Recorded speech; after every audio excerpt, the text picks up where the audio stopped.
TMS அவர்கள் ஒவ்வொரு கிருத்திகைக்கும் பழனிக்கு போறது அவருடைய வழக்கம். அப்படி ஒரு முறை அவர் பழனிக்கு போயினப்போ அவர் தங்கி இருந்த விடுதியில ஒரு பையன் இந்த பாட்டை பாடிக்கிட்டு இருக்கான்.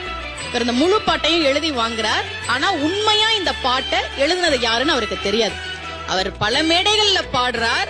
ரசிகர்கள் மத்தியில, முருக பக்தர்கள் மத்தியில பெரும் வரவேற்பு கிடைக்குது. ஆனா அந்த பாட்டை எழுதுனது யாருன்னு தெரியல. ரொம்ப மாதங்கள் கழித்து சென்னையில காளிகாம்பாள் கோவிலுக்கு வரார்.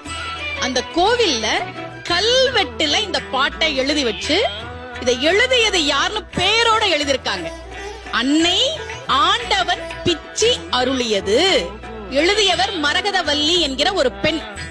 முருகன் மீது தீராத பக்தி கொண்ட அவர் எழுதிய பாடல் யாரோ ஒரு சிறுவன் மூலமாக டிஎம்எஸ் கையில் வந்து சேர்ந்து அது உலகெங்கும் இன்று வரை பாடப்பட்டுக் கொண்டிருக்கிறது. டி.எம். சௌந்தரராஜன் அவர்களே பல மேடைகளில் ஆண்டவன் பிச்சி இல்லை என்றால் உள்ளம் உருகுதையா பாடல் இல்லை என்று சொல்லி இருக்கிறார்.